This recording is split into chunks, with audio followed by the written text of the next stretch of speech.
Assalamualaikum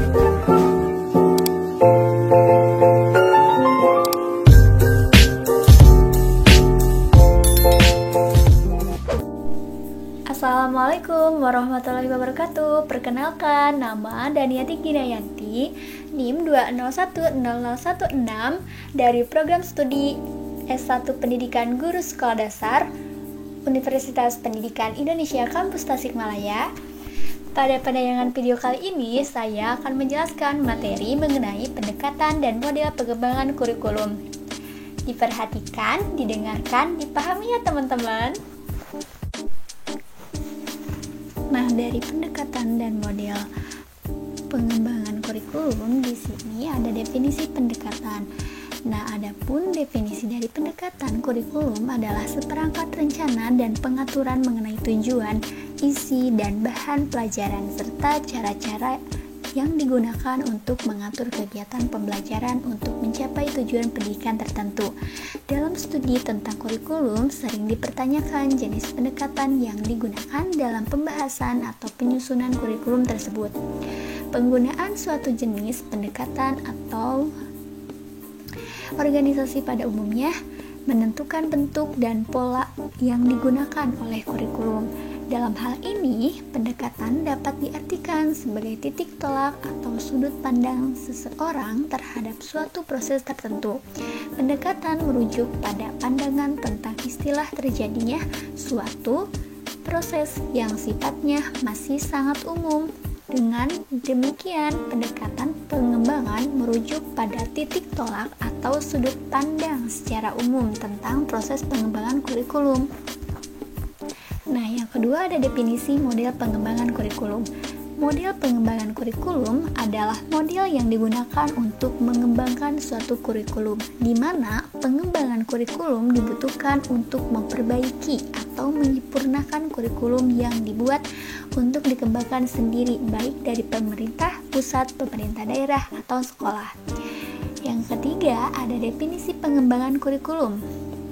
Pengembangan kurikulum adalah perencanaan kesempatan belajar yang dimaksudkan untuk membawa siswa ke arah perubahan yang diinginkan dan menilai sampai di mana perubahan dimaksud telah terjadi pada diri siswa. Menurut Bahri tahun 2017. Nah, teman-teman, di sini ada jenis pendekatan. Yang pertama ada pendekatan humanistik yang memiliki beberapa ciri-ciri. Yang pertama, tujuan, yaitu proses pengembangan diarahkan pada pertumbuhan, integritas, otonomi kepribadian. Yang kedua, metode, menurut hubungan emosional yang baik antara guru dengan murid. Lalu yang ketiga, ada organisasi isi, pengalaman yang menyeluruh, bukan pengalaman yang terpenggal-penggal. Yang keempat, ada evaluasi, atau lebih ditekankan pada hasil akhir atau produk. Yang kedua, ada pendekatan teknologi. Teknologi ini berpusat dalam dua cara, yaitu aplikasi dan teori. Aplikasi teknologi merupakan suatu rencana penggunaan beragam alat dan media atau tahapan instruksi dasar.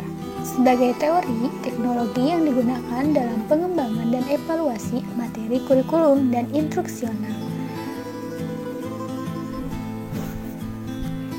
Yang ketiga, ada pendekatan rekonstruksionalisme, memiliki beberapa ciri-ciri. Yang pertama, ada tujuan, menghadapi peserta didik pada tantangan, ancaman, hambatan. Yang kedua, metode, mencari keselarasan antara tujuan nasional dengan tujuan peserta didik. Yang ketiga, organisasi isi. Yang ketiga, organisasi isi atau kurikulum rekonstruksi disusun seperti roda, jari-jari tersebut dirangkum menjadi satu kesatuan. Yang keempat, ada evaluasi. Dalam evaluasi, peserta didik dilibatkan. Keterlibatan ini terutama dalam memilih, menyusun, dan menilai bahan. Yang keempat, ada pendekatan grassroots. Pengembangan kurikulum dimulai dari lapangan atau dari guru sebagai implementator, kemudian menyebar pada lingkungan yang lebih luas. Nah, yang berikutnya, penjelasan mengenai model-model pengembangan kurikulum. Yang pertama, ada penata model. Nah, model ini lebih merancang suatu kurikulum sesuai dengan tujuan dan misi suatu instansi pendidikan. Dengan demikian, model ini tidak menguraikan pengembangan kurikulum dalam bentuk langkah konkret atau tahapan secara rinci. Yang kedua ada model TABA. Model ini menitik beratkan pada bagaimana pengembangan kurikulum sebagai proses perbaikan dan penyempurnaan. Yang ketiga ada model OLIVE. Model ini dapat diperluas menjadi model yang menyediakan detail tambahan dan menunjukkan beberapa proses yang diikuti oleh model yang lebih sederhana. Yang keempat, model ICOSCOM. Model ini menetapkan orang yang terlibat dalam proses pengembangan kurikulum. Disarankan untuk melibatkan seluas-luasnya para tokoh di masyarakat. Orang yang harus dilibatkan terdiri dari spesialis kurikulum, ahli pendidikan. Yang kelima ada model Wheeler.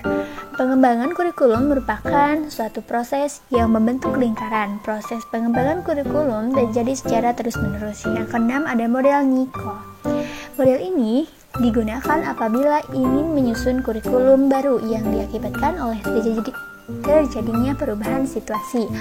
Yang terakhir ada model Dynamics Skill-Based. Model ini adalah model pengembangan kurikulum pada level sekolah. Model ini diperuntukkan untuk setiap guru yang ingin mengembangkan kurikulum yang sesuai dengan kebutuhan sekolah. Nah, teman-teman, materi mengenai pendekatan dan model pengembangan kurikulum telah saya jelaskan di video kali ini. Mohon maaf apabila ada kesalahan dalam penyebutan kata atau kalimat yang saya sampaikan, karena saya masih dalam proses pembelajaran. Terima kasih sudah menonton. Wassalamualaikum warahmatullahi wabarakatuh.